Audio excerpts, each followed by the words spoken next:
सुनिए इस वक्त मिलनसार शब्द बिशप मसेदो के संग। भूख के द्वारा, लड़ाइयों के द्वारा आज हमारे शहर हिंसा से भरे जा रहे हैं और ये प्रोग्राम आप तक लेकर आ रहा है प्यार, शांति और आनंद के क्षण। एक ऐसा प्रोग्राम जिसको तैयार किया गया है बेहद ख्याल रखते हुए आपके हृदय के लिए।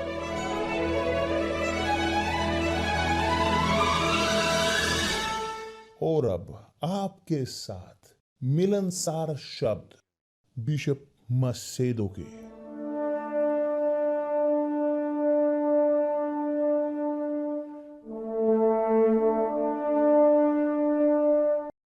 नमस्कार मेरे प्रिय दोस्तों, आशीष प्राप्त करें कि इसी वक्त सुने जाएं कि अपनी ज़रूरतों को लेकर आध्यात्मिक इस लाइव के द्वारा कि पवित्र आत्मा आए, ओरिएंटेट करे और इससे ज़्यादा कि कहीं हम आपको जो हम कर सकते हैं।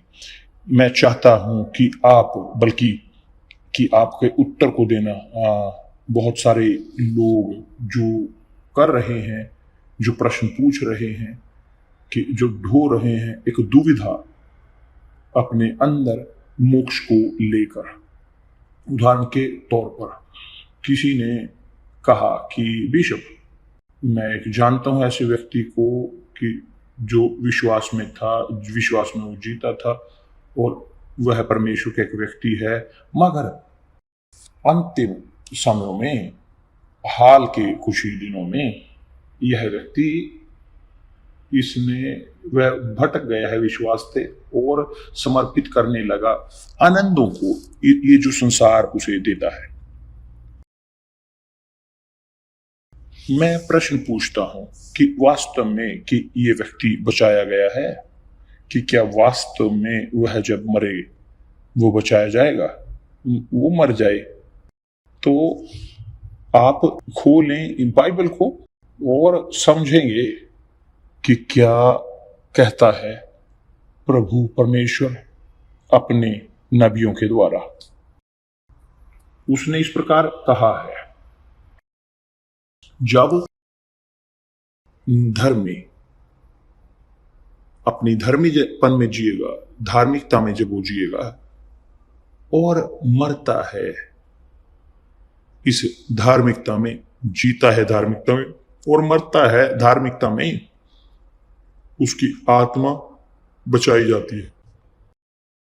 मगर यदि किसी कारण वह भटके इस धार्मिकता से और मृत्यु में ना वो परिवर्तित ना हो, वो अपना पश्चाताप ना करें, तो वह उसके पास वो जी रहे हों शायद पूरी जिंदगी भर धार्मिकता में, मगर अंतिम क्षण में वह नकार दे विश्वास को, वो नरक में जाएगा। कि यही है जो परमेश्वर के शब्द बोलते हैं। इसी प्रकार एक व्यक्ति चाहे अपनी पूरी जिंदगी पाप में जिए, मगर अंतिम क्षणों में, वहां अंतिम सांसों में वह पश्चाताप करें, वो ये पापों का खुलासा करें, प्रभु यीशु को बोलें अपने प्रभु के तौर पर। वह अपने दिमाग में, यहाँ तक कि अपने जानते हुए, चाहे वो बोल ना सके शब्द, मगर अपने मन में वो बोलें, प्रभु मुझ पर दया करें। केवल इतना वो बचाव में होगा। तो ये मैं समझता हूं कि ये व्यक्ति, हर एक का ये प्रश्न व्यक्तिगत है। ये जो बाइबल में लिखा है कि एक व्यक्ति को ये बोलें कि जो कोमा में हो, कि दिनों के दौरान, यहां तक कि महीनों के दौरान, तो वो जीते हैं, कि वो कोमा में रहते हैं। मैं जानता हूं कि बहुत महीनों तक वो कोमा में रहे, मैं नहीं जानता कितने, मगर बहुत समय वो कोमा में रहे। तो कोमा में सुनिश्चित तौर पर ये मुझे विश्वास है कि परमेश्वर ने उसे अवसर दिया एक व्यक्ति को मरने से पहले, कि वह कोमा में रहा, कोमा में प्रवेश किया और उन क्षणों में उसका विवेक उस समय जीवित था, वो जीवित था उन क्षणों में, वो कोमा के क्षणों में वह कर सकते हैं, वास्तविक तौर पर परिवर्तित हो सकते हैं, प्रभु यीशु की ओर पश्चाताप कर सकते हैं और यहां तक कि अपने पापों का खुलासा कर सकते हैं इत्यादि, और तब वो बचाए जाते हैं। तो यही यहां पर है एक बेहद ज्यादा महत्वपूर्ण कि आप जाने इसको, क्योंकि यदि किसी कारणवश आप गिरते हो पाप में, मगर अंतिम कि यदि समय रहे, स्पष्ट तौर पर अंतिम क्षणों में आप पश्चाताप करें और यीशु को कन्फेस करें, अपने प्रभु यीशु के तौर पर, प्रभु परमेश्वर के तौर पर आप बचाए जाते हो। और यही चोर के साथ हुआ। आप जानते हो कि प्रभु यीशु वहां क्रूस पर लटकाए गए, दो चोरों के बीच में, एक दाहिनी ओर और एक बाईं ओर। तो उनमें से एक चोर ने, जानते हुए प्रभु यीशु को कि उन्हें उन दोनों में से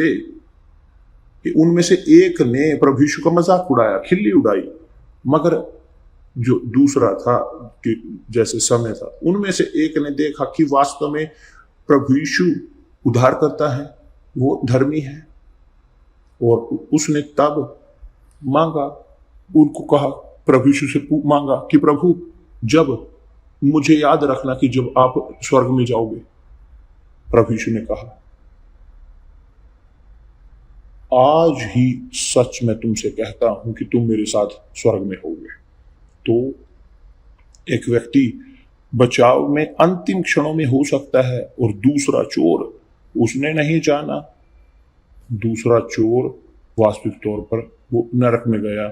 तो एक स्वर्ग में, एक नरक में। क्यों?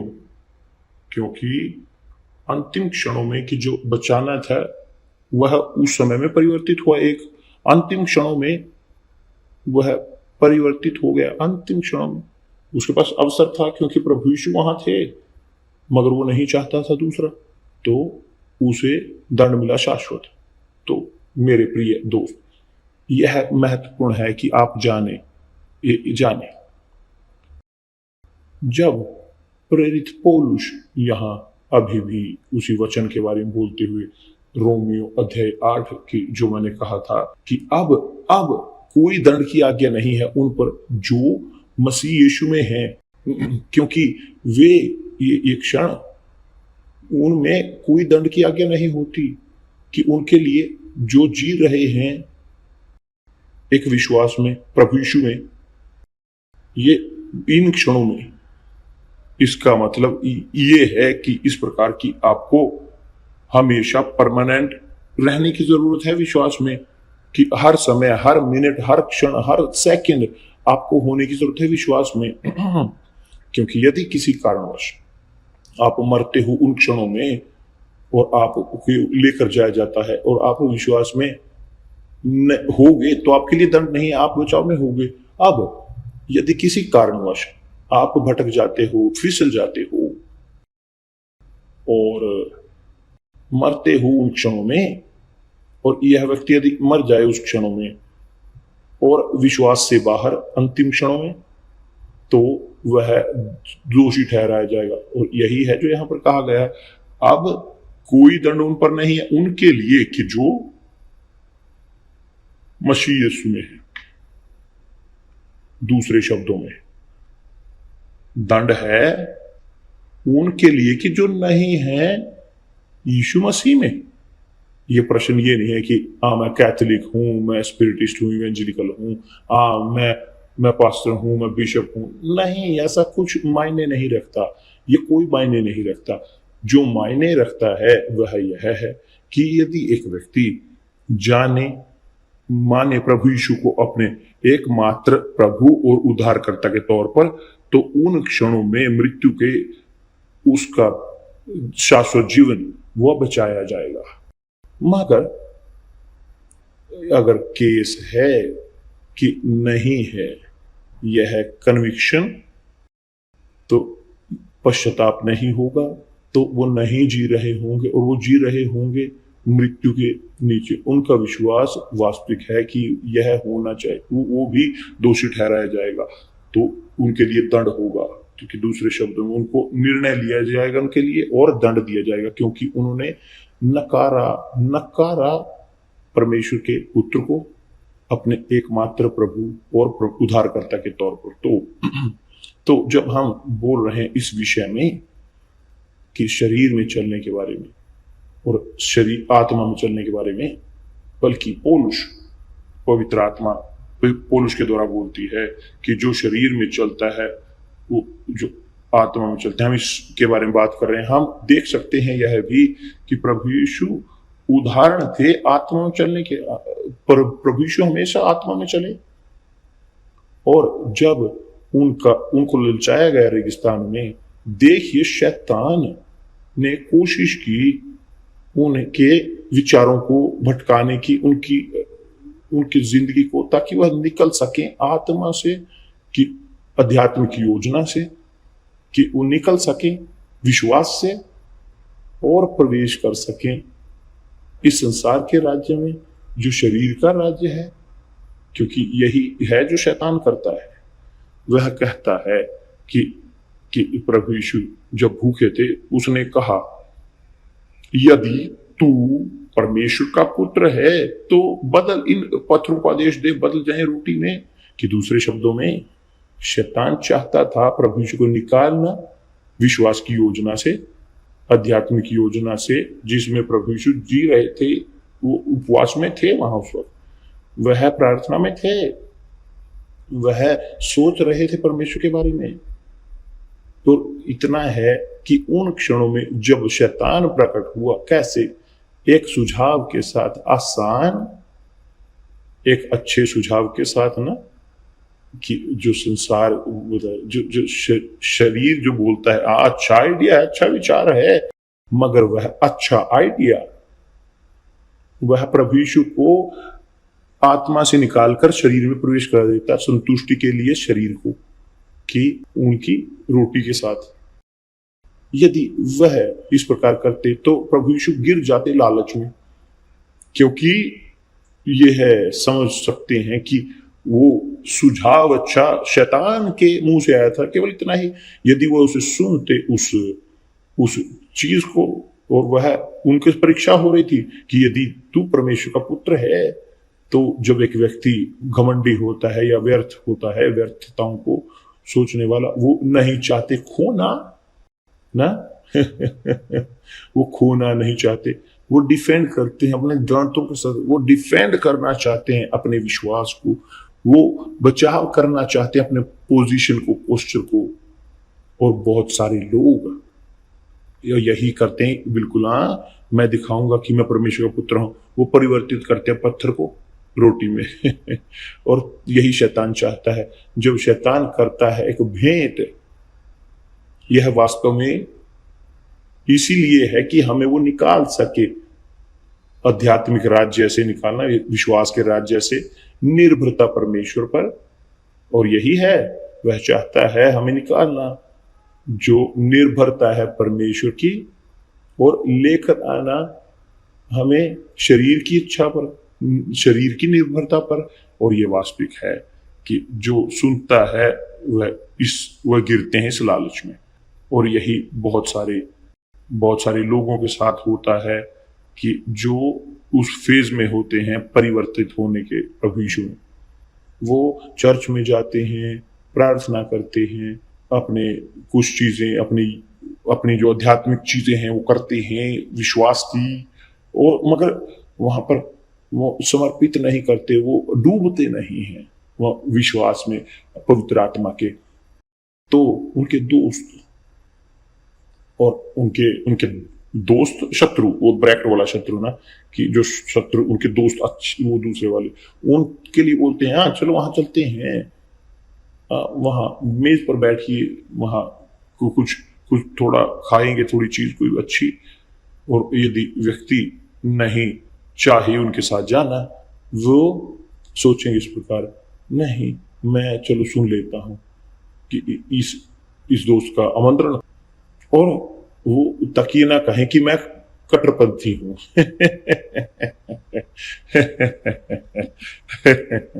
वो चाहते हैं साबित करना दूसरे लोगों के लिए वो कि कट्टरपंथी नहीं है।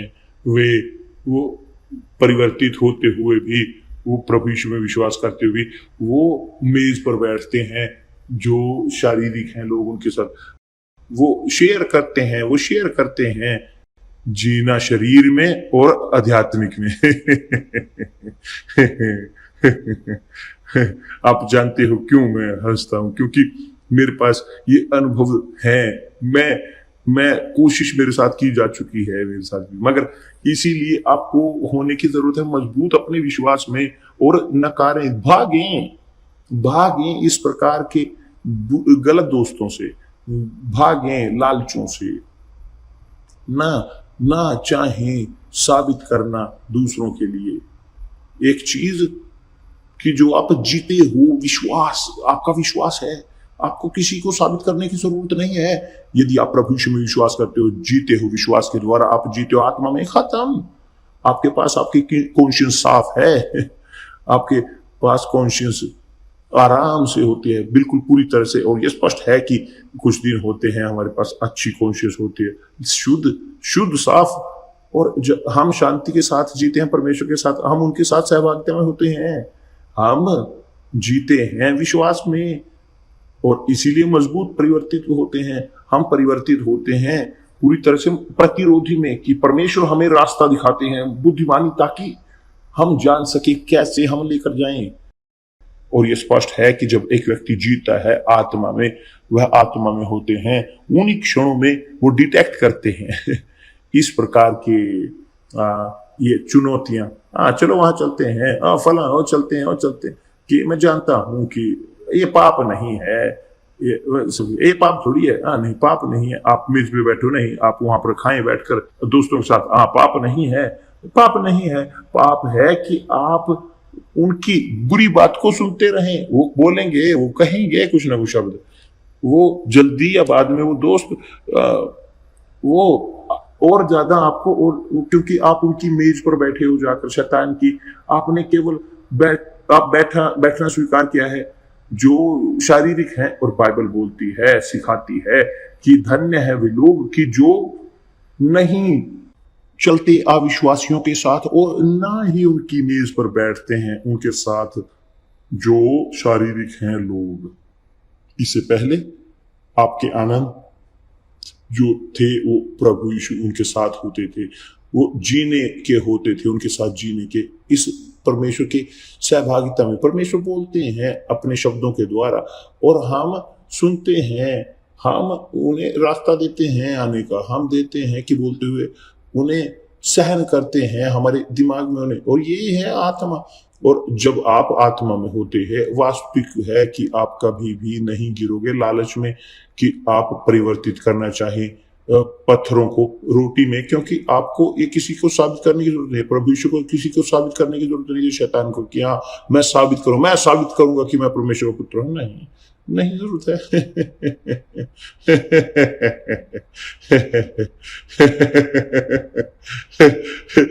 जानते हो क्यों मैं हंसता हूं? क्योंकि हम देख चुके हैं फिल्म में, हम ये क्या हुआ कि बहुत सारे लोगों के साथ जो होता है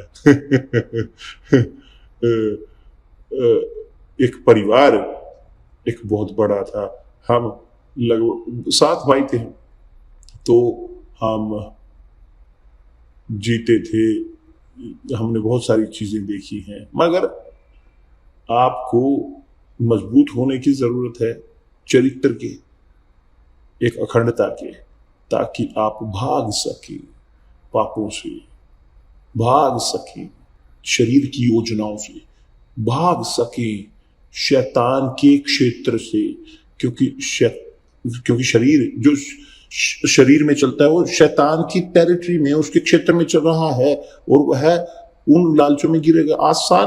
बहुत आसानी से वो गिरेगा, क्योंकि वो व्यक्ति है धरती में, शत्रु की धरती पर। तो वह होने की जरूरत है आत्मा में, आत्मा में से चलने की जरूरत है, विचारों के साथ फोकस परमेश्वर पर हमेशा कोशिश करने की कि एक परमेश्वर क्या बोलते हैं अपने शब्दों के अनुसार, ताकि उसी क्षण वे जाने कि कैसे अनुसरण करें परिस्थिति के सामने। दूसरी चीज ये है कि मैंने किसी और दिन बताया था कि कायरता के बारे में।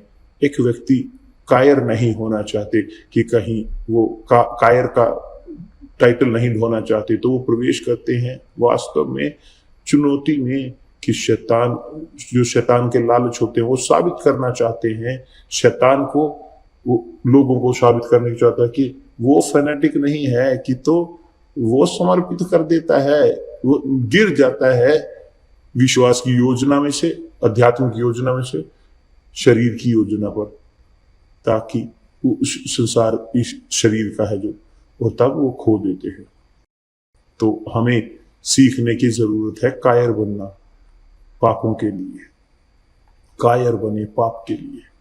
हमें होने चाहिए हम साहसी जीने के लिए विश्वास के, मगर कायर जीने के लिए पाप के लिए, कायर स्वीकार करने के लिए लालच पाप के, हमें कायर होने की जरूरत है। भागें पाप से, कि जैसे लिखा है, जैसे खुद परमेश्वर ने कहा है शैतान को, जब शैतान पहुंचा परमेश्वर की मौजूदगी में और परमेश्वर ने कहा शैतान को, उसको पूछा कि कहां से तू आया है, उसने कहा मैं धरती के ऊपर घूम रहा था। वो शैतान धरती के चक्कर लगाता है, और परमेश्वर ने उसे कहा मेरे सेवक को देखा है, अय्यूब को तो देखिए। परमेश्वर ने अपने सेवक के बारे में बात की कि धर्मी, वफादार और परमेश्वर से भय रखने वाला, और जो बुराई से भागता है, बुरे काम से दूर। तो मेरे प्रिय दोस्त, तो चलिए पापों से दूर भागते हैं, तो चलिए दूर होते हैं शैतान की टेरिटरी से, तो चलिए भागते हैं दोस्तों से जो शैतान के हैं, तो चलिए भागते हैं पुत्रों से अंधकार के, तो चलिए भागते हैं जीना जो उनके साथ कि जो जीते हैं अंधकार में, क्योंकि सुनिश्चित तौर पर जो खोएगा वह कि जो साबित करने की कोशिश करता है कि वह परमेश्वर का है, वो कट्टरपंथी नहीं है, ये नहीं है, वो नहीं, वो दूसरा। आमीन। भागें मेरे प्रिय दोस्त बुराइयों से, बुरे दोस्तों से, क्योंकि आप यदि इन क्षणों में मुझे देख रहे हो, आप बहुत बार गिर चुके हो, क्योंकि आपने कान दिए उन लोगों को, दोस्तों को, दोस्त कि जिन्होंने आपको, आप जो मानते थे, उनसे भागें इस प्रकार के लोगों से। यहां तक कि आपको जीने की जरूरत है, आप जिए अपनी जिंदगी अकेले। ये बेहतर है कि आप अकेले रहें कि इस बुरे लोगों की दोस्तों से, उनसे कि उनके साथ जुड़े रहकर। और मुझे याद है कि मेरे किशोरावस्था में मेरे पास था एक समय बहुत बड़ा कि अकेलेपन का, मैं जिया अकेलेपन में। मगर मैं क्या करता था, मैं कमरे में बंद करके अपने आप को शनिवार को शाम से रात तक वो वहाँ बाइबल में पढ़ता था, प्रार्थना करता था और इत्यादि। और मैं खोज करता था परमेश्वर के साथ सहभागिता की कि मैं ना खोऊं वह जो उन्होंने मुझे दिया है, अपनी पवित्र आत्मा। ठीक है, ठीक। तब एक और शिक्षा की जो हमने सीखी है इस वचन से, रोमियो अध्याय 8 और पहला वचन, कि अतः अब जो मसीह यीशु में है उन पर दंड की आज्ञा नहीं, कि जो जी रहे विश्वास के अनुसार प्रभु यीशु मसीह में। मगर मगर अब देते हुए इस वाक्य को नकारात्मकता में डालते हुए बोलता है इस प्रकार, अब अस्तित्व है दंड का उनके लिए कि जो यीशु मसीह में नहीं है, कि दूसरे शब्दों में जो लोग हैं एक धर्म में, और यहां तक कि वही परमेश्वर की सुसमाचार के प्रचार करने वाली इवेंजलिकल में, मगर जी नहीं रहे प्रभु यीशु में, तो नरक में जाएंगे, नरक में जाएंगे। बल्कि मैं यहां पर इस प्रकार करूंगा, मैं आपको दिखाऊंगा, एक वीडियो आपको दिखाऊंगा कि एक लड़के की, आप देखोगे कि एक है कि मगर लाभ है, आप देखें यहां पर एक आंखें देख कर खोल कर देखें कि आप ना गिरें उसी प्रकार की, उसी गलती में। हम पोस्ट करेंगे उसे और आप देखोगे बहुत उदासी भरी है, बहुत उदासी। एक लड़का कि जो बहुत अच्छा था, विश्वास में पास्टर था, वो ऑक्सिलरी था, और वह